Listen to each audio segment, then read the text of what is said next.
The narrative begins with a girl buying 2 veggie burgers from a cafe, telling the salesman not to put pickles in one of the burgers. Somewhere else in a bookstore, a young man stares at his mobile as he carefully chooses a new outfit for his game character. The guy, Hatamoto Ikuto, is slightly worried when he spends nearly the amount of his rent on a mobile game. He is forced to bring his attention back to reality when a girl enters the shop and asks if he is again wasting money on the game. Ikuto isn't pleased about the interruption and asks the girl why she is here when it is her day off. The girl, Todoroki Muran, a part-timer at his shop, harshly replies that she knows about her holiday. Her face goes bright red when Ikuto asks her why she came here today. Stuttering a little, Muran replies that she couldn't find a spot at her favorite cafe, so she instead decided to bring lunch here. She hesitantly hands over the burger to Ikuto, assuring him that there are no pickles in it. As she goes to eat her lunch, Ikuto recalls how she joined this shop almost a year ago as a part-timer, and despite looking quite fragile, she is really good at handling the customers. And now he is happy that she can handle things like a supervisor. Muran finally breaks the silence by asking him about the amount he has spent on the game. She is shocked to hear that he has wasted almost 60,000 on the game. Losing all her cool, Muran starts yelling at him for wasting his rent money on a useless game. Ikuto stays calm as he replies that the money is not wasted because at the end it is used to enhance the game's content. He further explains that his money can be used to upgrade servers, to pay salaries to the developers, and even to create merchandise and hold events for fans, which only means that all his money ends up being used for something in real life. Muran is surprised by how determined he is to defend his spending on gacha, but Ikuto is still sure that he is making an actual investment. Saying this, he tries to send another 1,000, but Muran snatches the phone from his hands, stopping him from wasting any more money. She ignores all his attempts to get his phone back, and instead recalls how she started working here a year ago, but it wasn't her first meeting with Ikuto. Muran is sure he has no memories of their first meeting, while it was the reason she applied here instantly after graduating from high school. When she applied for this job, Ikuto was surprised to see how excited she was, while Muran was just happy to stay close to him. After getting the job here, she started to learn about his interest in reading manga and all the other things he is interested in. She was also really curious about his likes and dislikes in everything and wanted to know more information about him. The only thing that really bothers her is his habit of spending so much money on the games, but she decides not to criticize his hobby and returns his phone, admitting that his money will eventually be spent in real life anyway. Muran nervously adds that if he is eager to invest his money, then she will try her best to be someone worthy of his investment, so he should invest in her instead. She tries to downplay it by adding that she is just joking, but to her shock, Ikuto actually agrees to invest in her. He seems really impressed by her professionalism and wants her to see this investment as gratitude for all the things she helps him with. Muran is ecstatic at the possibility that he knows about her obsession with him, but her happiness is crushed when his big investment just turns out to be a coffee can. While walking back home, Muran is still furious about Ikuto's actions and keeps mumbling about how he can spend thousands on a game while she just got a cheap coffee can. Frustrated, she almost shouts that she has worked so hard this past year so that Ikuto can notice her, but he doesn't value her at all. Her continuous rambling catches the attention of some passersby, but she is just busy wallowing in her sorrows. The incident took place 3 years ago when Muran took a career survey in her high school, and her teacher asked if she wished to continue her education. At her positive answer, the teacher replies that she will have to work extremely hard to achieve something because her grades are not good. She was really disheartened to hear that, since no one had ever encouraged her to do well. Due to her fancy looks, people just build a wrong opinion about her without thinking about it carefully. While she is walking back home after the meeting with her teacher, she keeps thinking about what she will do in her future. At that time, she was so anxious that she started crying, thinking about how lonely she was. This was when Ikuto entered into her life as a Prince Charming and consoled her, stealing her heart in the process. Now that Muran recalls all those memories, she takes a big gulp from her black coffee even though she really hates the taste. All her sleepiness flies away after drinking it, which makes her realize that she has taken a major step towards knowing Ikuto-san better. She finally lets go of the grudge and instead decides to buy something from the 100-yen shop to repay the favor. Ikuto is working late in the bookstore when he receives a message from Muran asking him if he likes hearts or clovers. He is confused by the sudden question but replies with some emojis. When he comes back to work the next day, he stands at the counter, deciding to fold the book covers after an awkward encounter with a client. He is just getting started when Moran comes there and wishes him good luck for the day. Ikuto instantly notices the heart-shaped earrings she is wearing while Moran nervously starts rambling about how she is sorry for acting so strangely yesterday. She continues that she felt the need to repay him with something since he thinks of her as an investment and decided to buy something from a 100-yen shop. Ikuto just keeps staring at her, even losing his grip on the book covers, causing them to spill on the ground. Both of them quickly squat down to pick the book covers from the ground, sitting extremely close to each other. While picking covers from the ground, Moran politely asks if she has already repaid him. Before he can answer, someone from the counter asks for the bill. They both quickly stand up, surprised to see the line that had formed at the counter. Just then, an elderly woman from the side asks for a book, and Ikuto rushes to help her, leaving Moran to take care of the register. As the elderly woman tells him about the book she wants, his gaze keeps wandering back toward the counter, where Moran is dealing with the customers with a cheerful smile on her face. During the next week in the bookstore, the other workers are starting to suspect something. Ikuto seems to be having a bad day as he types furiously on the keyboard. Moran also notices his strange behavior, but she is more concerned about how it has been a week since the investment incident, and she has made zero progress. She keeps wondering if choosing the hearts instead of clovers was the wrong move. Just then, Ikuto suddenly burst out crying, startling her out of her thoughts. When she asks him about it, instead of replying, he just gives her a piece of paper. After taking a good look at the paper, Moran is surprised to find out that Ikuto's favorite gacha game is having a manga adaptation, and there will be a book fair on its release. She instantly gets excited to see that, and suggests that they should go to the event. Before they can finalize their plan, another worker, Yura, comes there and informs them that there will be a picture contest at the book fair. She explained that every store can decorate its sales spaces and upload pictures to the website, from which a winner will be selected. Since they also organize some fairs for some popular titles, they can use a specific place in their store for photos.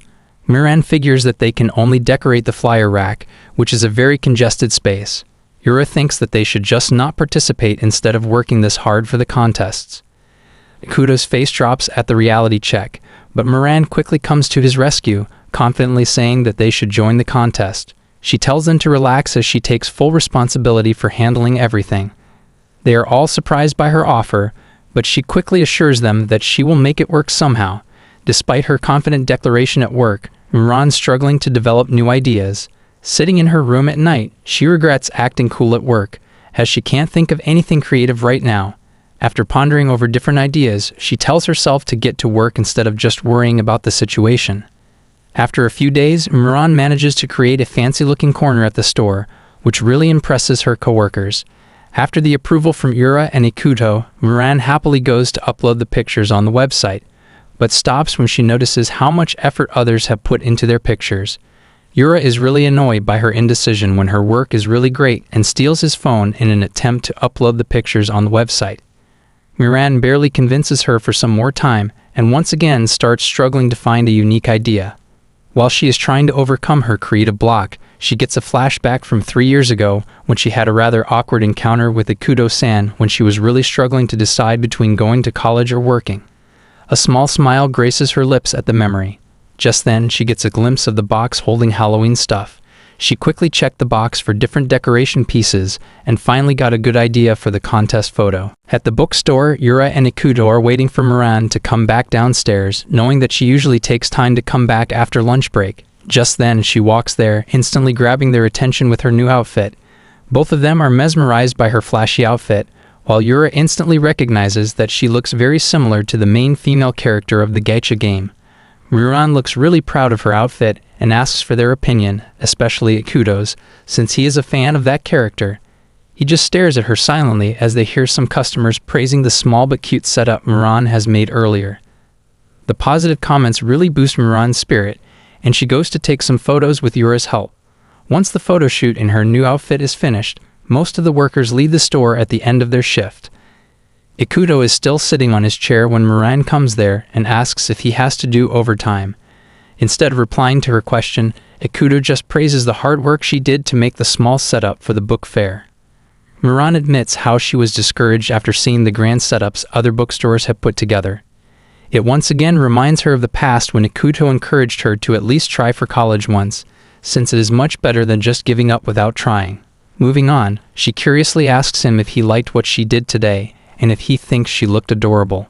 When Ikuto just sits idly in reply, she gets really annoyed and starts shaking him violently, really wanting to get some kind of reaction from him. Ikuto finally breaks his silence, but instead of saying something nice, he asks her how much the veggie burger cost her so he can pay her back. Once Miran tells him that it cost 1,200 yen, he gives her a 2,000 yen bill, and asks her to keep it for now since neither of them has any change. He then calmly adds that it is time for him to make another investment. Miran completely goes silent in reply, and quickly leaves the bookstore to go back home. While walking back, she tries her best to stay calm and not read too much into Ikuto-san's words since he always acts like this, but she can't control the immense happiness she is feeling. On another day at the bookstore, Miran is really confused to hear about Ushi's perfume. Seeing her confusion, Yura explains that it is perfume based on the character she cosplayed. Ikuto adds to her explanation that there is another perfume based on the character Suzuna's personality. According to him, this character seems very fun-loving, confident, and cheerful at first impression. Further in the story, the character is revealed to be a girl who struggles to share her true feelings and, in reality, is a very sincere person, doing her best to live a good life. Ikuto shows Miran the book he is holding, asking for her suggestion on what perfume will be most suitable for Suzuna's character. Miran couldn't provide any good suggestions since she can't understand his weird obsession with this stuff. Ikuto is still determined as he explains how, in this chaotic world, smelling something that reminds you of a lovable character can be a great source of comfort and ease. All the workers hearing his explanation are feeling really uneasy by his logic and politely point out how it is a little strange for a 30-year-old man to wear a girly perfume. Ikuto reluctantly agrees with them, but before they can continue the conversation, the phone starts ringing. Yura quickly attends the call and assures the other person that she will tell the manager, so they don't have to worry. After hanging up the call, she informs Ikuto that the call was from Misumi-san, from the evening shift, and she said that she can't come to work for a few days because her son is sick. All the part-timers start to get worried after hearing the news of a coworker's leave, but Yura just tells them to focus on their studies as she and Ikuto can easily manage without one person.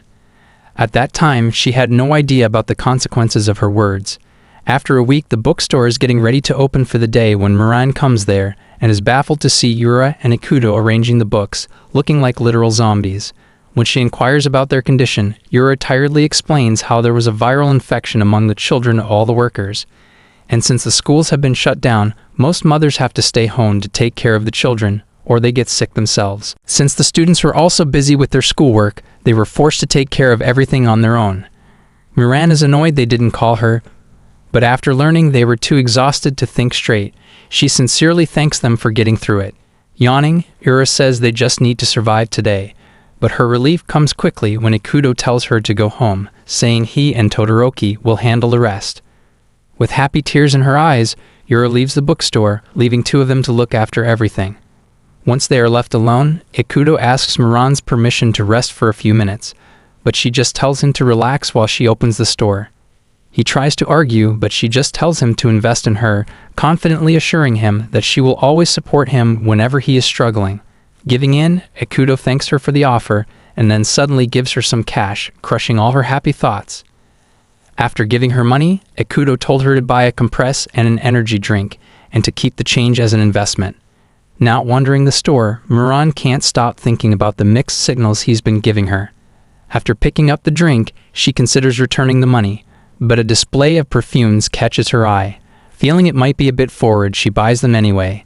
Back at the bookstore, she cheerfully announces her return, but Ikuto doesn't respond. He's barely staying upright.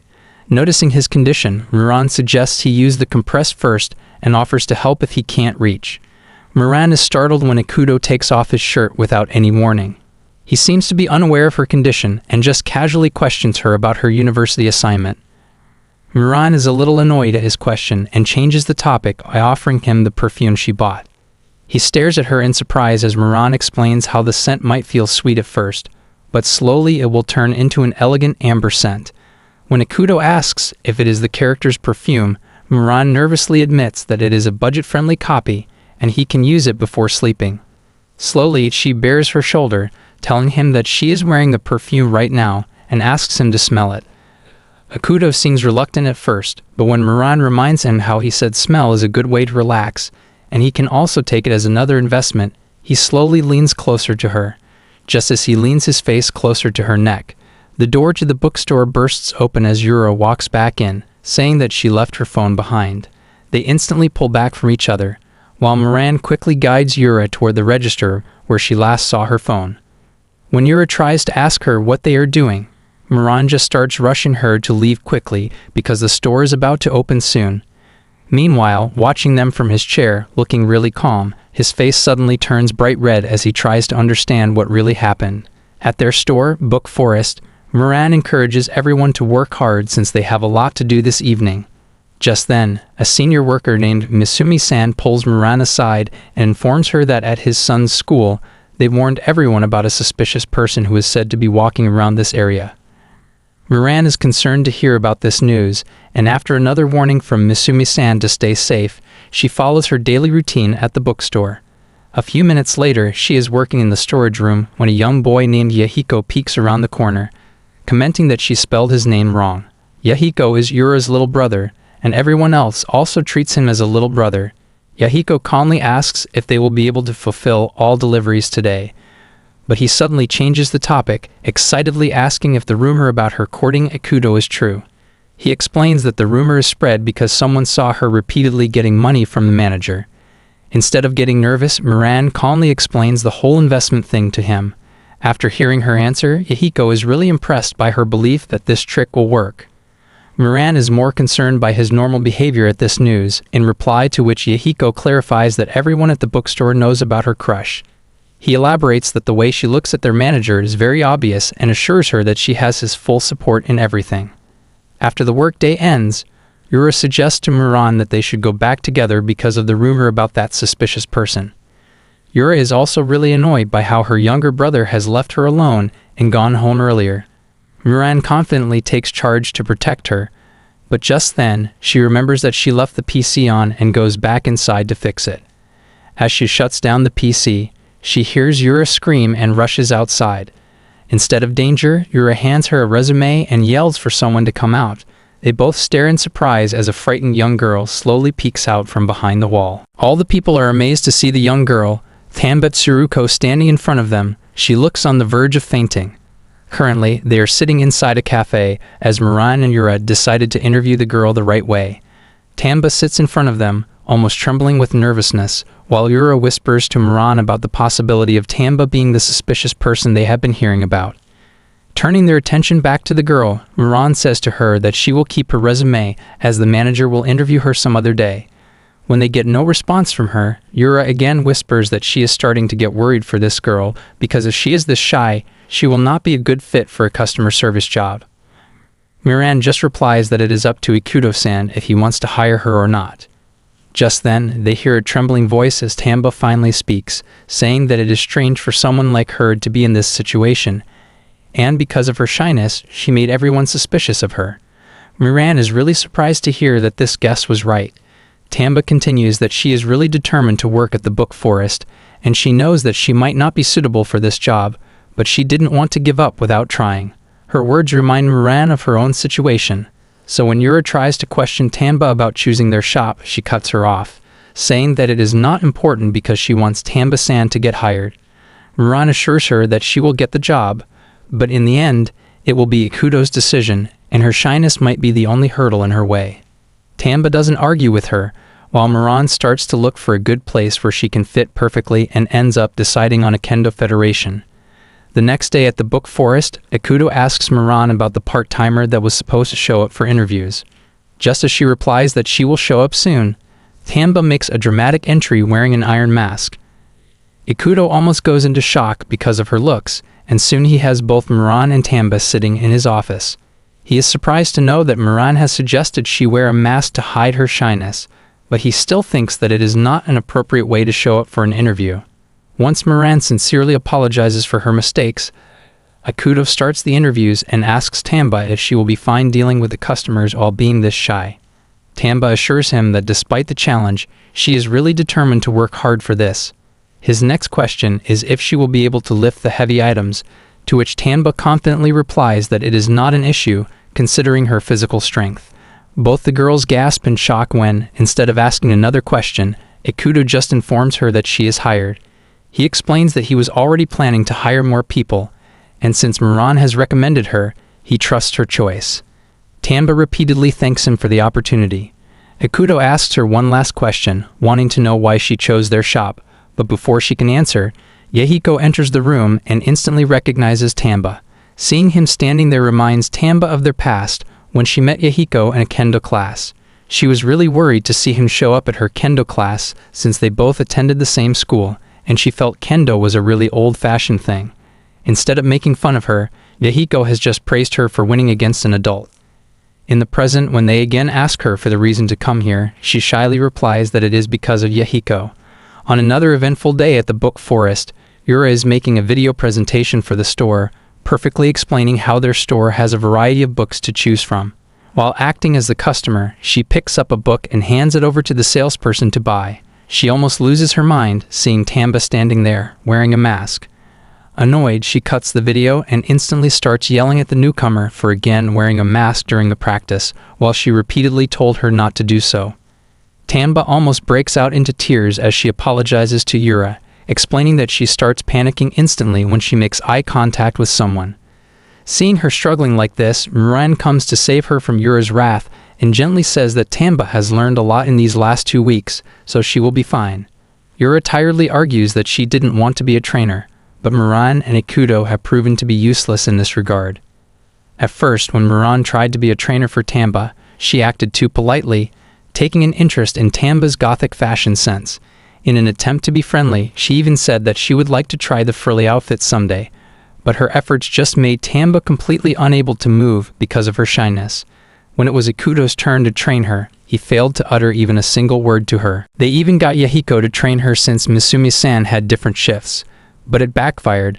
Tamba nearly ran out of the store at the thought of dealing with him. At the end, Ura was the only one left to train Tamba, so now she is determined to do whatever it takes to make the newcomer a good salesperson. She shouts at Tamba about how she is so pathetic being this shy when she wishes to be in customer service. Ura furiously continues that since she is the trainer, if Tamba manages to survive the training, she will be the master of customer service, wishing for more customers to visit their shop, and she must make herself perfect for it. After her detailed lecture, Yura goes to extreme measures and ties a rope around Tamba's waist. When the newcomer asks the reason for putting a leash on her, Yura coldly replies that the leash will not let her run away from customers. Tamba tries to argue that she will not run away, but just then, an elderly lady comes to visit their shop. As expected, Shiruko's first instinct is to run away, but Yura's safety measures come in handy and prevent her from escaping. While pulling on the leash, she politely apologizes to the customer for the delay, saying that their salesperson will be ready soon. Moran is really worried about both their well-being, but she can't do anything while Tamba continuously cries because of the fear. After another tiring training session, Moran asks Yura to take a break, assuring that they will look after Tamba since the shop is not very busy now. Yura warns Tamba not to run away from customers in her absence, advising her to at least start somewhere. Later, while sorting the inventory, Tamba keeps crying over her hopelessness. Even though Moran has told her to take it easy, she still feels that only working in the inventory is really useless. Once she finishes sorting the inventory, instead of feeling satisfied, she just keeps thinking that customer service is not meant for her. Just then, the bell rings, and when she looks out, she is shocked to see customers lined up at the front registers. She feels really bad seeing Moran taking care of the register on her own while everyone else is busy with something else. Just the thought that she is the only one who is available to help Moran at the register is enough to make her sweat with nervousness. Before she can gather enough courage to go there, Yura comes back there and quickly goes to help Moran. Once they have dealt with all the customers, Moran asks about Shiruko, in reply to which Ikuto takes them to the inventory. They are all surprised to see her practicing dealing with customers on her own, while Ikuto informs them that she asked him to stay overtime until he closes the store. He looks so proud while telling how she was even asked by him all by herself. Tamba is startled when Yura suddenly steps in front of her, asking if she can buy this book. Seeing Yura trying to help her, Tamba argues that she can't stay after hours to help her.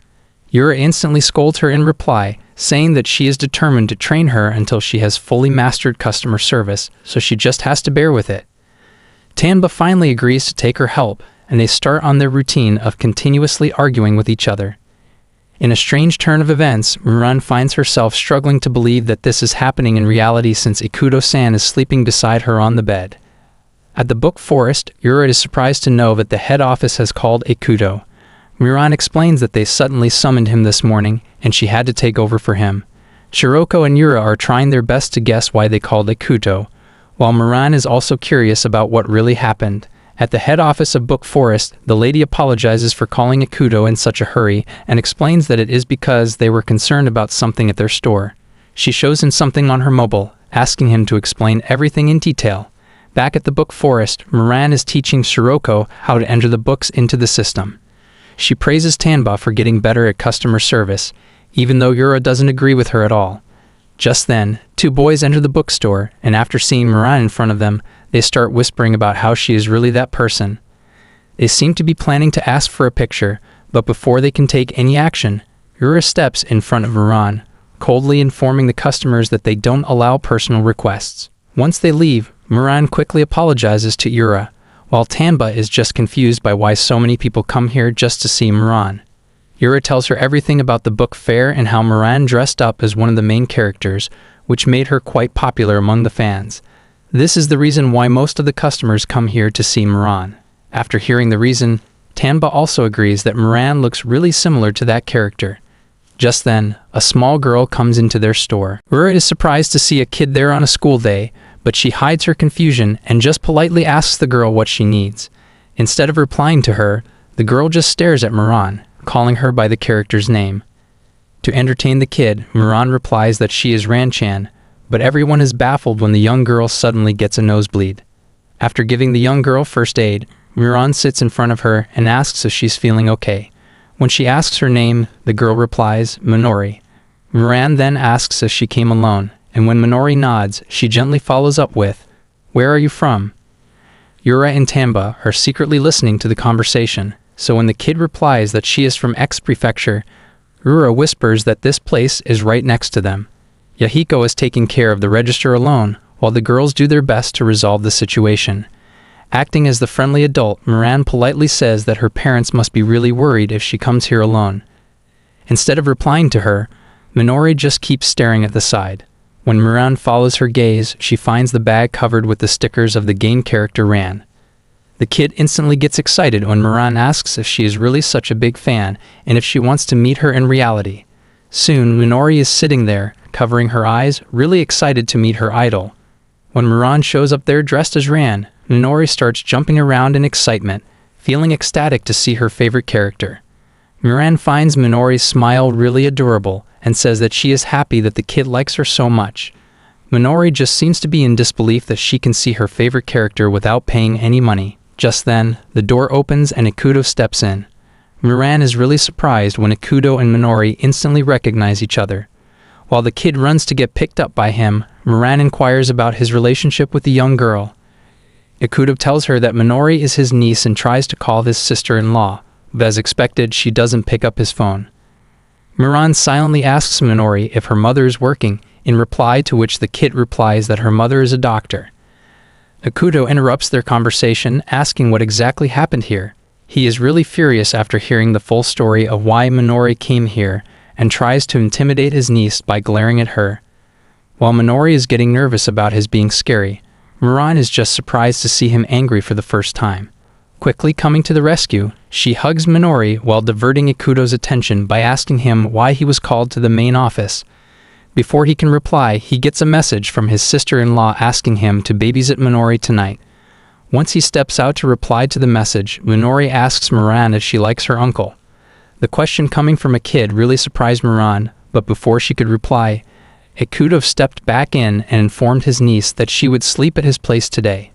He explains how her mother has an emergency at the hospital, but Minori doesn't look convinced by his excuse. She suddenly starts smiling again as she demands to take Muran with her. They are both shocked to hear that, and before anyone can refuse, she starts throwing a tantrum, saying that she will throw up if Muran doesn't go with her.